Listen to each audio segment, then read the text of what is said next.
Hello everyone, I'm Dan the Man, and for this video, I'd like to take a second to talk about my favorite comic book series possibly ever, DC Comics Presents, the original run from 1978 to 1986.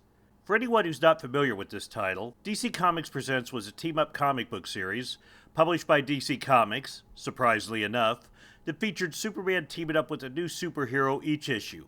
The concept of having a team-up book centered around a specific hero teaming up with a different guest star each month was nothing new even back then. The Brave and the Bold, originally an anthology series but later a team-up book and then eventually one featuring Batman team-ups each issue, had been out for some time.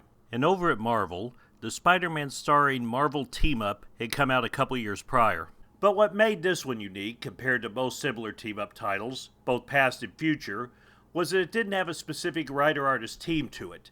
Each issue, a new creative team took over the book, usually one that was associated with whoever it was the Man of Steel was teaming up with that week.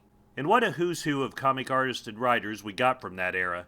Throughout its run of 97 issues and 4 annuals, we got artists such as Jose Luis Garcia Lopez, Dick Dillon, George Perez, Jim Starlin, Curt Swan, Keith Giffen, and even the great Jack Kirby penciled an issue. And among the many writers to work on this series, it included Paul Levitz, Len Wein, Steve Englehart, Denny O'Neil, Marv Wolfman, Roy Thomas, and the legendary Alan Moore, writing Swamp Thing no less.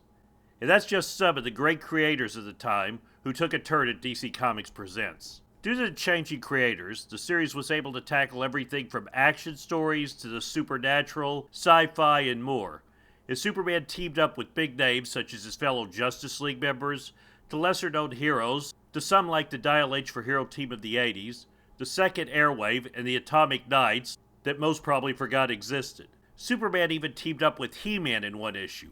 Yes, that He-Man. And while Batman, for most of the series run, was pretty much off limits due to the comic series world's finest, which was exclusively Batman and Superman team-ups being out during that time, near the end of its run, they managed to get him to make an appearance via a team-up with Batman and the Outsiders. And while the series, due to its nature, was largely standalone stories, it wasn't without its historical notes for DC Comics. As far as historical issues, it's probably best known for having the first appearance of the new Teen Titans as an insert. But Superboy Prime, Mongol, Superwoman, and Ambush Bug also made their first appearances in the pages of DC Comics Presents. Some of my personal favorite moments in this series were issue 10, which features a story of Superman traveling back in time to World War II to meet Sergeant Rock and Easy Company, issues number 33 and 34, one of the very few two-part stories, that has Superman changing bodies with Captain Marvel, now known in DC as Shazam, before meeting the entire Marvel family in part 2. Number 44 featured a fun story of Superman meeting with the teenage stars of Dial H for Hero that set up their backup run in the Superboy comic of the time. Number 47 featured Superman meeting up with He-Man in what was actually his first appearance in a comic book. The second annual, which features the first appearance of Superwoman, is a great story for the time. And number 81 featured Superman and Ambush Bug teaming up in what, I am not lying, to this day is still the funniest comic book story I have read. Ever. Seriously, if you need a good laugh, you need to read this book.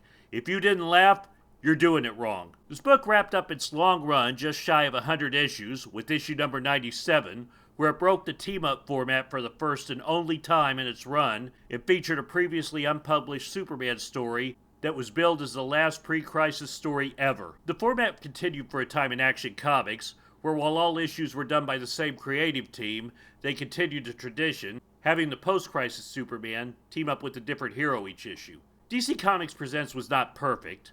The changing of writers and artists, while it gave a good way to tell a lot of different types of stories, did have some drawbacks. Other than a handful of two-parters, the series was entirely made up of single-issue stories, independent of each other, which kept most of the stories simple and sometimes didn't allow for the full potential of the team-up being presented. And due to the format, the guest starring hero often took center stage over Superman, which also resulted in Superman's rich supporting cast being fairly sparse for a Superman title throughout the run.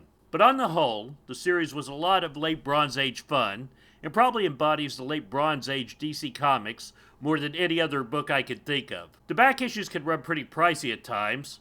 Some are decently priced, while others can ask a pretty large sum, depending on who was writing and drawing the book and what characters were in it. But if you want a more affordable way to check out this great series, the first 50 issues, plus the first annual, are reprinted in black and white as part of the Showcase series. The entire run is on Comixology for a price that is much cheaper than hunting them down in the back issue bins. The series is also available in its entirety on the DC Universe streaming service. Due to the changing writers, artists, and guest stars in each issue, the series ran the gauntlet of stories that were told. So I can almost guarantee, no matter who you are, there's something for everyone among the many adventures Superman and his fellow heroes found themselves on. What's your favorite issue of DC Comics Presents? Or perhaps your favorite Superman team-up in general? Let me know in the comments below, and don't forget to like, subscribe, and share this video. I'm Dan the Man, and I'll see you next time.